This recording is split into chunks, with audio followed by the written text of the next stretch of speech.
Alors pour ce salon, parmi les auteurs que nous avons dans le prix de lecture Rosine Perrier, nous avons avec nous Bruno Dalmand. Bonjour Bruno. Bonjour. Pour son livre Les Garis de Lisbonne. Bruno, je ne sais pas comment on va vous décrire. Est-ce que vous êtes navigateur, écrivain, passionné d'histoire? Parce qu'en fait j'ai l'impression qu'on retrouve un peu de tout dans ce livre-là, mais aussi par votre parcours. Alors on peut dire que je suis auteur et navigateur. Ceci étant dit, je ne suis pas, ce n'est pas mon métier. Je ne suis pas navigateur de métier ni auteur de métier. Vous savez que c'est compliqué de vivre de l'écriture. Donc voilà, je suis un informaticien. Et je donne parfois des respirations à ma carrière en voyageant ou en écrivant. Donc en fait, concrètement, je prends des congés sabbatiques, 1 an souvent, de manière à pouvoir voyager ou pouvoir écrire. C'est ce qui permet de respirer, de trouver l'inspiration. Alors oui, effectivement, le voyage et l'écriture sont chez moi intimement liés. Parce qu'en fait, l'écriture est venue du voyage. Mon premier livre, c'est un récit de voyage qui s'appelle La Volta. Et donc c'est vraiment suite à un voyage que j'ai commencé à écrire.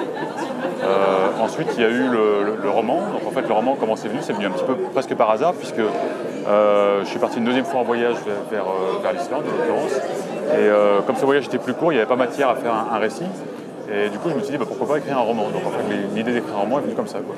Donc c'est vraiment le voyage qui m'a amené à l'écriture. On commence par quoi? Alors, par ce parcours qui est un peu bizarre quand même, qui n'est pas celui d'un romancier comme on pourrait avoir habituellement. On va commencer par le côté navigation. C'est venu comment, ce côté vouloir partir à la mer, conduire des bateaux, ou comme on dit pas piloter des bateaux, on dit... Alors là, on dit skipper ou... On dit skipper. On va dire conduire un bateau. Voilà, ouais.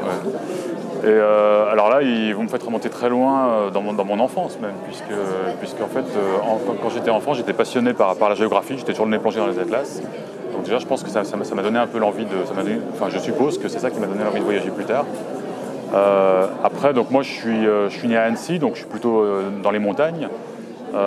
Mais avec mes parents, on allait à la mer tous les étés en vacances au bord de la mer et j'adorais ça, quoi. Et mes parents m'ont transmis aussi leur amour de la mer, quoi. Jusqu'au jour où on se dit à ce moment-là, je veux... Voilà, alors c'est venu un petit peu... En fait, c'est un ami, quand j'étais étudiant à Grenoble, à l'IUT informatique en fait. Et c'est un ami dont le père avait un petit voilier, de 6,50 m à Pornic, donc du côté de Nantes. Qui nous invitait, une bande de copains, à partir naviguer par là. Donc, et en fait, on est allé entre l'île-Dieu et Belle-Île. Et dès le départ, j'ai trouvé ça fantastique de prendre un voilier, de partir sur les flots et d'arriver sur une île du large. Voilà, pour moi, c'était merveilleux. Et vous préférez quoi au final, la montagne, la mer? Les deux? Alors, j'aime la montagne, mais je crois que j'ai une préférence pour la mer. Et alors, comment vient ce côté écriture après?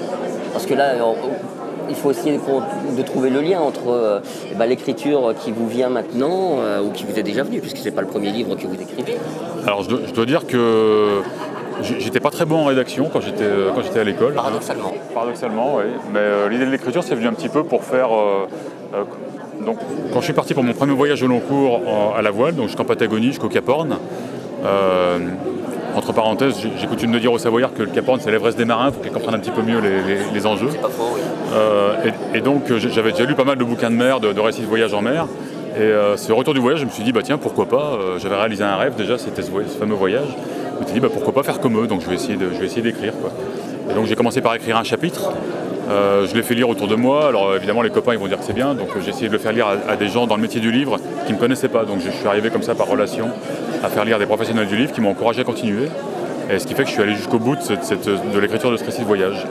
Et après, il y avait une nouvelle aventure à part entière, c'était la recherche d'un éditeur. Comme vous le savez, quand on est un auteur débutant, c'est une nouvelle aventure.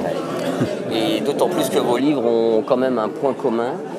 Ça se passe très souvent dans les années 1500, à l'époque des grandes épopées de navigation. Voilà, les grandes découvertes maritimes. C'est pour ça que je dis passionné d'histoire, parce qu'on ressent quand même un petit peu d'histoire dans ce livre au final. Oui. Et, en fait, les grandes découvertes maritimes... alors j'étais passionné de géographie quand j'étais enfant, mais je n'étais pas passionné d'histoire en fait. Mais les grandes découvertes maritimes, il y a plein de choses qui me passionnent, qui se rejoignent là-dedans. C'est-à-dire il y a la mer, le voyage, la géographie. Et donc voilà, tout naturellement, je suis venu à m'intéresser à cette époque des grandes découvertes qui me passionnent, quoi. J'ai fait beaucoup de recherches là-dessus. J'adore faire des recherches en bibliothèque. Et voilà, et donc en fait ce sujet revient dans mes 3 livres, que ce soit le récit de voyage ou les 2 romans. Et donc par rapport à ce que vous me disiez, vous inspirez également des voyages que vous avez faits. Parce que là, on va directement au Cap Horn, quelque chose... alors pas dans, là, on va au Cap de Bonne-Espérance. Bonne-Espérance, pardon. Où je ne suis pas allé. Mais je dois dire que donc, suite à ce récit de voyage, en fait, il y a eu l'idée de faire un roman lié à mon 2e voyage. Et là, c'est vrai que c'était vraiment une bonne expérience. Donc du coup, le premier roman qui s'appelle Yon l'Islandais. Et là, en fait, les 2 projets se sont nourris l'un l'autre. C'est-à-dire que là j'avais vraiment l'idée d'écrire avant de partir en voyage.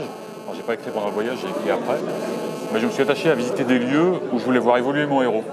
Et en fait, je suis allé dans des endroits où j'aurais peut-être jamais pensé aller si j'avais pas déjà un petit scénario en tête, en me disant, tiens, ce serait bien qu'il passe là, parce qu'il s'est passé des événements historiques et tout ça. Et en même temps, donc en fait, ce voyage, c'est quoi ? C'est depuis la Bretagne vers l'Islande en passant par l'Écosse. Et en même temps, on a visité des lieux où je me suis dit, tiens, pourquoi pas faire passer mon héros par ici, ce serait bien pour le roman. Donc les 2 projets se sont nourris l'un l'autre, donc c'était vraiment positif. Et j'ajoute que pour les descriptions, aller sur les lieux, ça aide vraiment à faire les descriptions. Par exemple, en Islande, il y a des lieux où je fais passer mon héros où je ne suis pas allé. Alors j'ai trouvé sur internet, il y a un site où on voit pratiquement le moindre caillou islandais est photographié sur ce site. Il y a plein de photos d'Islande. Mais quand même, donc je m'en suis servi pour certains lieux où je n'étais pas allé, mais quand même ça ne remplace pas. Et mes meilleures descriptions, elles ont vraiment été faites sur les lieux où j'ai vraiment ressenti le paysage. Parce que comme ça, vous vous mettez au centre de l'action en reimaginant, on va dire, cet endroit que vous avez vu. Voilà, et on s'imprègne vraiment du paysage en l'ayant vu, et les descriptions sont meilleures. Je l'ai vraiment expérimenté. Alors, vous allez me dire si je me trompe. Moi, j'ai l'impression quand même que vous nous donnez l'impression dans ce livre de regretter un petit peu de ne pas avoir été, en tout cas, un marin de cette époque. Comme vous y allez. Non. Ah, j'ai ce sentiment-là, en fait, tellement... Parce que les gens, les gens vivent votre roman par rapport à tous ceux avec qui j'ai pu discuter et qui ont lu ce livre, Les Garés de Lisbonne. Les gens respirent les odeurs qui sont dedans. Ils sentent la mort qui arrive comme s'ils étaient dedans. Ils sentent les émotions des personnages. C'est un peu comme si vous y avez mis toutes vos tripes à l'intérieur. Et qu'en fait, il y a ce petit regret qui ressort. Pourquoi je n'y étais pas moi ? Non, il n'y a pas de... Enfin, si vous le ressentez comme ça, tant mieux, mais c'était terrible, les conditions, justement. C'est vrai. Dans le livre. C'est vrai. Les marins logeaient dans un entrepôt complètement insalubre. Insalubre, oui. Et il y avait un taux de mortalité effroyable sur ces bateaux. Il y avait, je ne me souviens plus des statistiques exactes, mais il y avait, je crois, un quart des marins qui ne revenaient pas. Oui, c'est ce ordre-là en fait. Et donc voilà, il fallait vraiment du courage pour partir sur ces bateaux, sachant qu'on avait de bonnes chances d'y passer. En même temps, ils n'avaient pas trop le choix, parce que c'est vrai que quand on voit les conditions que nous avons actuellement lorsque nous partons en naviguer, c'est quand même plus clean, plus propre, etc. Mais à l'époque, ils ne connaissaient pas ces conditions. C'était des aventuriers de toute manière. Oui, alors effectivement, ils n'en savaient pas autant qu'on en savait. Par exemple, les premiers bateaux qui sont arrivés aux Antilles, ils ne connaissaient pas l'existence des cyclones. Les cyclones tropicaux, tout simplement, c'est quelque chose d'inconnu.